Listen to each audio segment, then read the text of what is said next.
All right, so today we've got some serious stuff at the beginning, some fun stuff at the end. You do not want to miss the last video.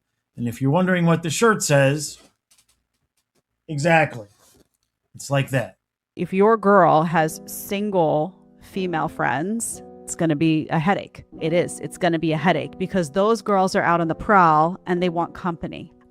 So if she's got one foot in your marriage, but one foot out with the single friends, and they're all free, right? They can all do whatever they want. They're getting drunk. They're half naked at the bar. They're flirting. They're bumping and grinding.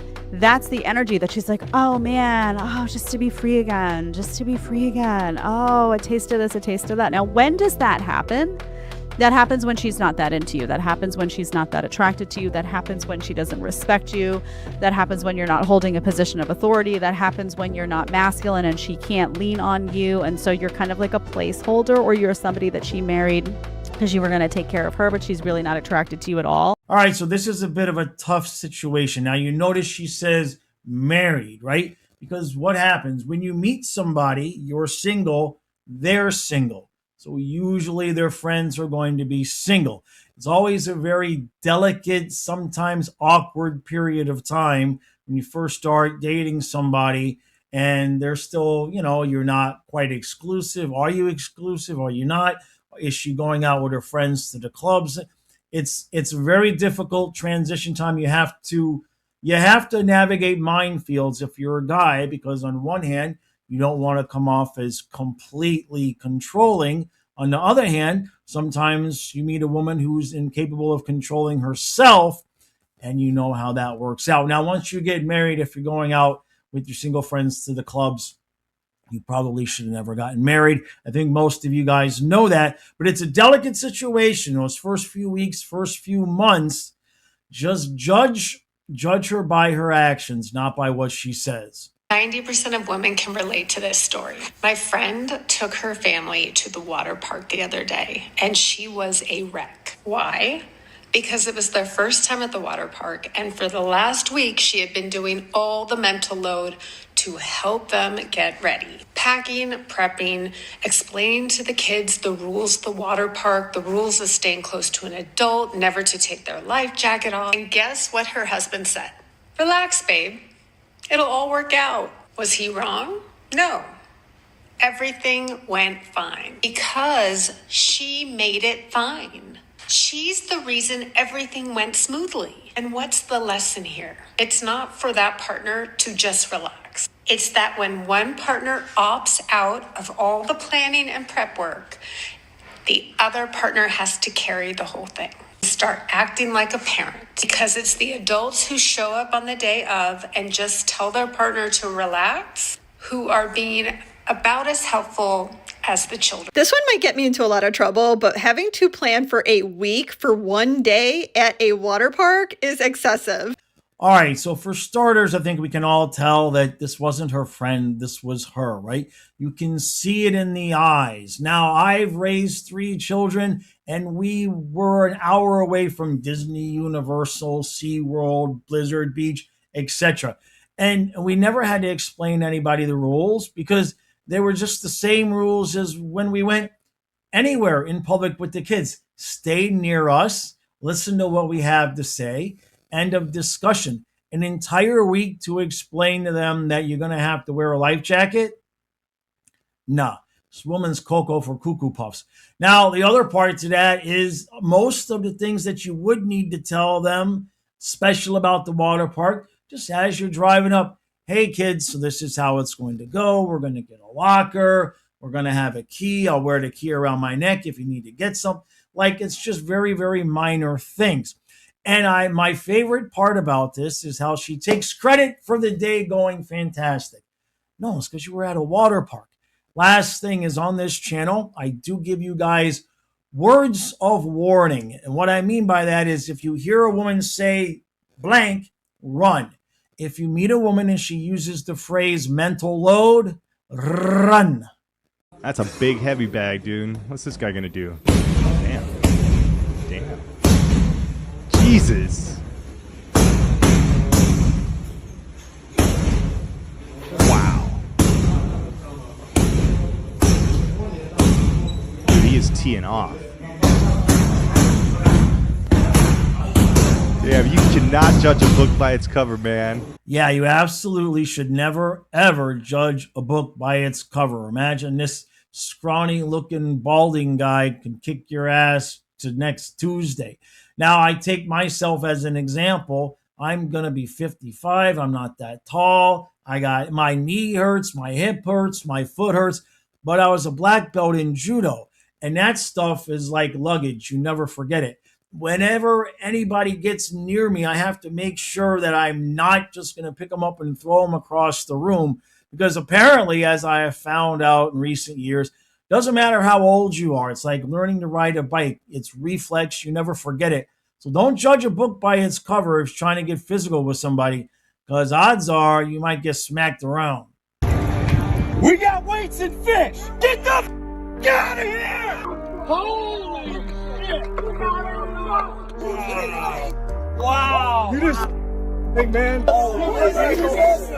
got anything to say, Jay? You got anything to say? Take pictures. I need pictures. Now, the guy punching the heavy bag was a prime example of the type of man you would aim to be. This man with the fishing and the cheating and that freaking jacket that he's wearing is the exact example of the man that you don't want to be. You have to cheat to win a fishing tournament. I can't imagine anything lower. And as a man, why would you want to cheat? It's one thing if you're cheating when you're playing with your brother and you're 10 years old and you're playing Monopoly and you're hiding some money under your leg. That's a different kind of cheating. But to cheat when you're fishing, man, as much as I dislike that jacket, I don't think he's earned it at all. Need me to go, man? Hi, what are you doing? Chilling, man. Are you homeless? Yeah, I stayed here to get out of the rain last night. Enjoy your time, buddy. All right, thank you. So this reminded me of a story. Back when I was a young man, my parents had their own print shop, and it was in a big warehouse section where there were just rows and rows of warehouses, and there was our one resident homeless guy. Now, yeah, we did nickname him Stinky. It was Florida. I don't know what to tell you. But Stinky got himself into a position where my dad was allowing him to stay at the shop at night. We had a little bit of a waiting room. There was a couch. And so for a period of about 2 months, they let Stinky sleep on the couch until, to be honest with you, it just got too stinky and they had to kick him out. Now, Stinky did do a good job. He got himself a bucket and a hose, and he used the warehouse's water and would go around making money washing people's cars. I'm not going to sit here and say I never paid him to wash my car. It's just unfortunately he never washed himself, and that's why we called him Stinky. You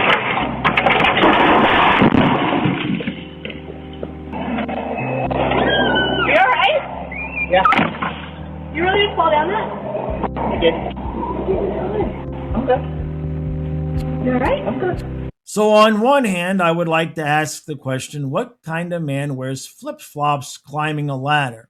And then I'm reminded of another story. I had just gotten to Eielson Air Force Base. I was bright and young and 18. And they told me, hey, look, when you're going in and out of the BX and there's ice around, don't wear those Miami tennis shoes. Make sure you've got your BDUs and your boots on because you will slip and fall. But of course, being 18 and invincible, I did not listen to them. And so I wore my tennis shoes and I was okay going in. Then I walked out with my 2 bags of groceries. And as soon as I took a step outside, my ass planted on the ground and I slid all the way down the handicap ramp right into the snow. I never wore those shoes again. You see this hole through there? I'll show you. Some jackass farmer thought it was a great idea to shoot the light because it's bright. And then I can see that the bullet trajectory goes right to your house, you dumbass. So this is a difficult one. Now, people that live in the middle of nowhere, like myself, usually like to live in the middle of nowhere for a reason. Now, apparently, if you read the comments in this video, I guess it's some sort of a warning light for aircraft. So we can take that, put it in a little bit of a different category. That said, my neighbor over here, now I have 3 acres. Everybody or every piece of property around here is acres. and there's plenty of room between my house and their house. And about 2 years ago, he put a light the size of the sun on the edge of his garage, and it's pointed right at my property. Now, I'm not going to say I didn't think about taking that light out, because I did, but I didn't do it. And that's the difference. I didn't pull out my pee pee pew pew and shoot at his light. Now, I can understand, depending on the circumstances, if it's a massive light on a pole and it's shining right down into your bedroom window. I know you got blackout curtains, but the point is you live in the middle of nowhere because you want to live in the middle of nowhere. There's always somebody that's got to go screwing around with it. Sir, is there anything I can do to like not go to jail? You trying to proposition me? Hang on a second. I'll do anything. Like what? Like, so to keep from going to jail. Ooh, I'm not that type of lady. Ooh, that makes me sick to think about doing that. All right, go ahead and slide back in. Oh, hey, I can set somebody up. So you want to work with narcotics? Yeah. There's men sitting in plain view on the passenger seat whenever I walked up to the truck. Well, hey, slide back in the vehicle. May I ask for another officer, please? Nope. No, no, no, no, no, no, no, no, no, no, no, no, no, no, no, no, no, no.